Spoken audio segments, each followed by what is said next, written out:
राज्याचे जलसंपदा मंत्री नामदार राधाकृष्ण विखे पाटील यांच्या दालनामध्ये उजनीच्या बऱ्याच विषयावरती बैठक झाली आणि ह्या बैठकीला कृषी मंत्री नामदार दत्तात्रय भरणे मामा, त्याचप्रमाणे आमदार सदाभाऊजी खोत व इतर सर्व लोकप्रतिनिधी उपस्थित होते आणि आजच्या बैठकीमध्ये मूळ 4 प्रश्नावरती चर्चा झाली। पहिला प्रश्न जो होता तो उजनीच्या बॅकवॉटरच्या भागामध्ये जे काही गाळपिरीची जी जमीन आहे किंवा जी जमीन धरणाकरता बफर झोन म्हणून ॲक्वायर केली होती, तिथं बऱ्यापैकी शेतकरी जमीन ते वहिवाटतात, कारण ती शेतकऱ्याची जमीन आहे, तिथं पाणी पण जात नाही आणि आतापर्यंत शेतकरी त्या जमिनी वहिवाटत होते, परंतु 258 हेक्टरच्या नोटिसा या जलसंपदा खात्यांनी काढल्या, त्यामुळे त्या सगळ्या 5-6 तालुक्यातल्या शेतकऱ्यांच्यामध्ये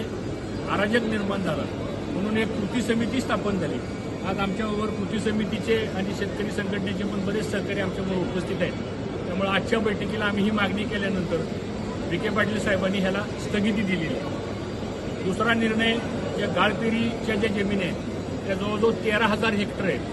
इंदापूर तालुका, दौंड तालुका, कर्जत तालुका, माढा तालुका, करमाळा तालुका, तर इथल्या पण जमिनी ज्या गाळपिरीच्या जमिनी आहेत त्या कुठल्याही परिस्थितीत त्याला हात लावायचा नाही आणि त्याचं जाहीर प्रकटन काढायचं आणि 11 महिन्याच्या 12 वर्षाच्या करारानं शेतकऱ्याला ज्याची जमीन गेलेली त्याला किंवा धरणग्रस्त असेल त्यालाच फक्त ह्या जमिनी वहिवाटीसाठी द्याव्यात आणि त्याचा जो काही नजराना असेल, भाडेपट्टा असेल, तो पूर्वी आपल्याकडे GR आहे त्या GR प्रमाणे त्याची अंमलबजावणी करावी, हा पण निर्णय आजच्या बैठकीत झाला।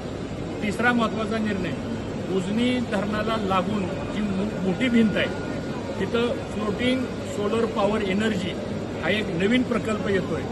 ह्या सगळ्या प्रकल्पाची विस्तारानं संपूर्ण माहिती मंत्री महोदयांनी आम्हा सर्वांना देण्याचं मान्य केलेलं आहे। ती माहिती आल्यानंतर मग त्याबद्दलचा पुढचा निर्णय सगळ्या शेतकऱ्यांना विश्वासात घेऊन वस्तुस्थिती नेमकी काय ते बघून घ्यायचं, हे पण आजच्या बैठकीत ठरलं। त्याच्यानंतर तिथं खाली उजनी धरणाच्या लगत एक 350 हेक्टर जमीन आहे, तिथं टुरिझम स्पॉट करायचं आहे, पण तिथं ॲक्च्युली 60-70 हेक्टरमध्ये शेतकरी जमीन वहिवाटतात ते आणि मग त्या शेतकऱ्यावर बी अन्याय होऊ नये म्हणून त्याच्याबद्दल पण एक सविस्तर अहवाल तयार करावा, तोपर्यंत कुठलीही कारवाई होऊ नये, तो पण एक निर्णय तिथं झाला।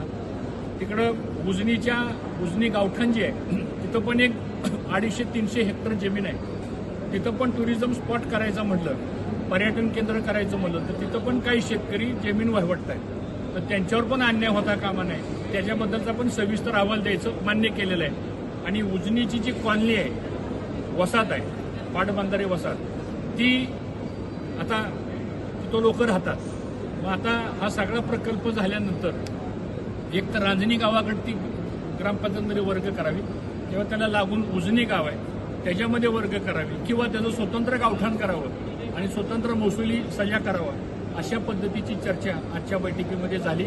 मी सर्व शेतकऱ्यांच्या वतीनं आजच्या ह्या बैठकीमध्ये विखे पाटील साहेबांचं अभिनंदन करतो आणि सगळ्या शेतकऱ्यांना सांगतो। आणि आता इथं आज काही सगळ्यांना इथं बोलवता आलं नाही, कारण शासकीय मीटिंग होती।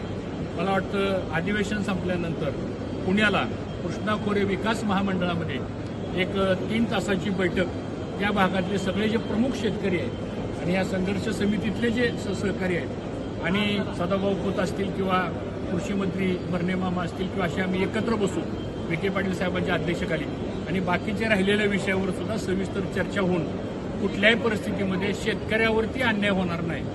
पाणी परवानगीचा प्रश्न आहे, दंडात्मक आकारणीचा प्रश्न आहे, त्यानंतर इतर पण शेतकऱ्यांचे बरेच प्रश्न आहेत। या सगळ्या बाबतीत अधिवेशन संपल्यानंतर एक वेगळी बैठक होईल आणि त्यातून शेतकऱ्याला न्याय कसा देता येईल अशा प्रकारचा प्रयत्न मी एवढंच आवाहन करतो सर्व ह्या माध्यमातून की आता कुणी घाबरून जायचे काही कारण नाही, बऱ्यापैकी आपला प्रश्न आता मार्गी लागलेला आहे आणि ह्यातून निश्चितपणानं या सगळ्या शेतकऱ्याचं सांघिक हा परिश्रमाचा हा विजय असं म्हणायला काही हरकत नाही। पुन्हा एकदा मी सरकारचा आभार मानतो।